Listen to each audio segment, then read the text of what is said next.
আসসালামু আলাইকুম। রাতের ইবাদতের কথা উঠলেই বিতির সালাতের কথা কিন্তু আসবেই। এটা খুবই গুরুত্বপূর্ণ একটা সালাত। কিন্তু আমরা কি কখনো ভেবে দেখেছি স্বয়ং নবী সাল্লাল্লাহু আলাইহি ওয়াসাল্লাম ঠিক কিভাবে এই সালাতটা আদায় করতেন? চলেন আজ আমরা সহি হাদিসের আলোতে এই সুন্দর ইবাদতের পদ্ধতিটা একটু বিস্তারিতভাবে জানার চেষ্টা করি। আজকের এই আলোচনায় আমরা কয়েকটা ধাপে এগুব।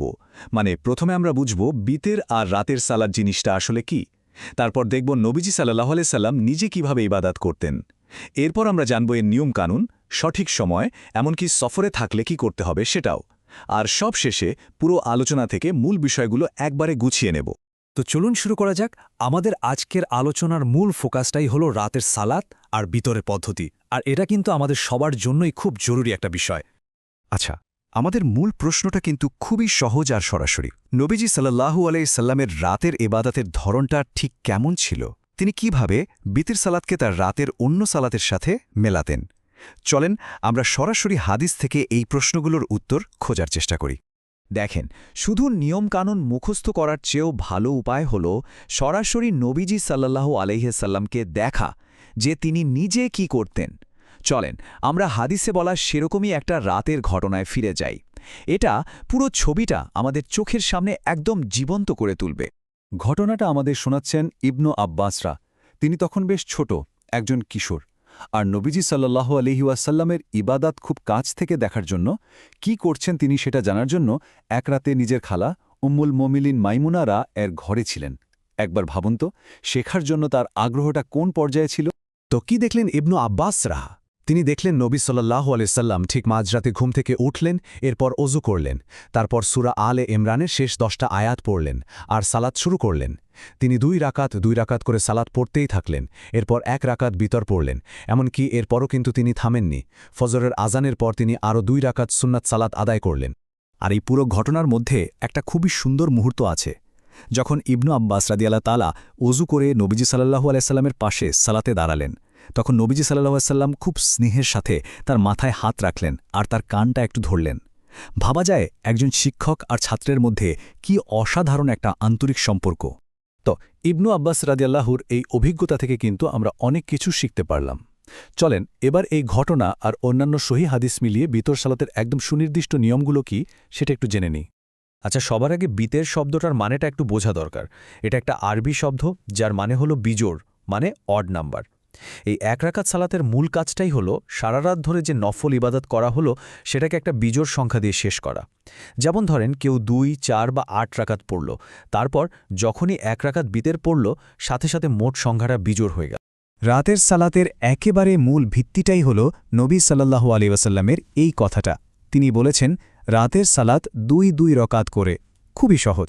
আর যখন মনে হবে যে ফজর হয়ে যাচ্ছে, তখন 1 রকাত পড়ে নিতে হবে। আর এই শেষ 1 রকাতই কিন্তু আগের সব সালাতকে বিতর বা বিজোড় বানিয়ে দেয়। আম্মাজান আয়েশা রা থেকে আমরা জানতে পারি যে নবী সাল্লাল্লাহু আলাইহি সাল্লাম সাধারণত রাতে বিতরসহ মোট 11 রকাত সালাত পড়তেন।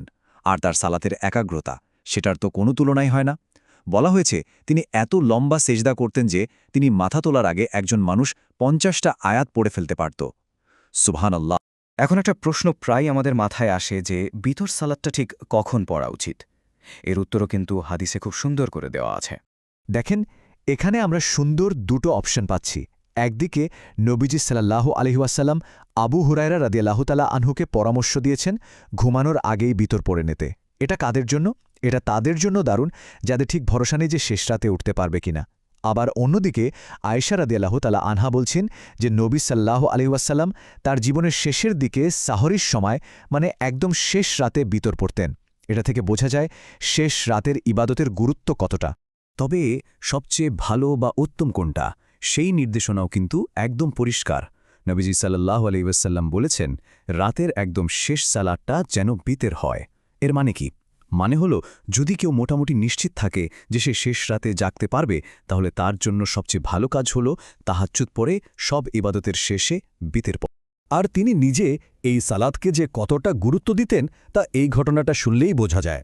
আয়েশা রাদিয়াল্লাহু তাআলা আনহু বলছেন, নবী সাল্লাল্লাহু আলাইহি ওয়াসাল্লাম যখন নিজে বিতর পড়তেন, তখন ঘুম থেকে তাকেও জাগিয়ে দিতেন যেন তিনিও বিতরটা আদায় করে নিতে পারেন। পরিবারের সবাইকে নিয়ে ইবাদতের কি সুন্দর একটা উদাহরণ। আচ্ছা, একটা জরুরি প্রশ্ন। যদি কেউ সফরে থাকে তখন এই সালাতের নিয়ম কি হবে? ইসলাম যে কতটা সহজ আর বাস্তবসম্মত একটা দিন তার একটা দারুণ প্রমাণ কিন্তু আমরা এই নিয়মটার মধ্যেই খুঁজে পাব। হাদিস থেকে আমরা জানতে পারি যে সফরে থাকার সময় নবী সাল্লাল্লাহু আলাইহি ওয়াসাল্লাম তার বাহনের উপরে মানে উটের পিঠেই বিতর সালাত পড়তেন। শুধু ফরজ সালাত ছাড়া বাকি নফল সালাত আর বিতর তিনি সাওয়ারিতে দোষেই ইশারার মাধ্যমে আদায় করতেন। আর বাহন যেদিকেই মুখ করে থাকত সেভাবেই তিনি পড়তেন। ভাবুন তো, সফরের কষ্ট কমানোর জন্য এটা কত বড় একটা ছাড়। চলেন তাহলে পুরো আলোচনা থেকে আমরা কি শিখলাম সেই মূল পয়েন্টগুলো একবার এক জায়গায় করে নিই। এতে আমাদের সবারই মনে রাখতে সুবিধা হবে। তাহলে মূল কথাগুলো কি দাঁড়ালো? 1. রাতের সালাত হবে 2 রাকাত করে। 2. সবশেষে 1 রাকাত বিতর পরে মোট সালাতকে বিজোড় করতে হবে। 3. বিতর রাতের যে কোনো সময়েই পড়া যায়, তবে শেষ রাতে পড়াটাই সবচেয়ে ভালো। 4. এটাকে রাতের শেষ ইবাদত বানানো মুস্তাহাব বা একটা পছন্দনীয় কাজ। আর 5. সফরের সময় কিন্তু বাহনের উপরে বসেই এই সালাত আদায় করা যায়। সবশেষে একটা প্রশ্ন রেখে যাই ভাবার জন্য। বিতসালাতের নিয়ম আর সময়ের মধ্যে যে একটা অসাধারণ ফ্লেক্সিবিলিটি বা নমনীয়তা আছে, সেটা আমাদের আজকের এই সুপারফাস্ট ব্যস্ত জীবনে আল্লাহর সাথে একটা গভীর সম্পর্ক তৈরি করার জন্য কিভাবে সাহায্য করতে পারে। আশা করি আজকের এই আলোচনাটা আমাদের সবাইকে এই সুন্দর ইবাদতটাকে আরও ভালোভাবে আঁকড়ে ধরতে উৎসাহ দেবে।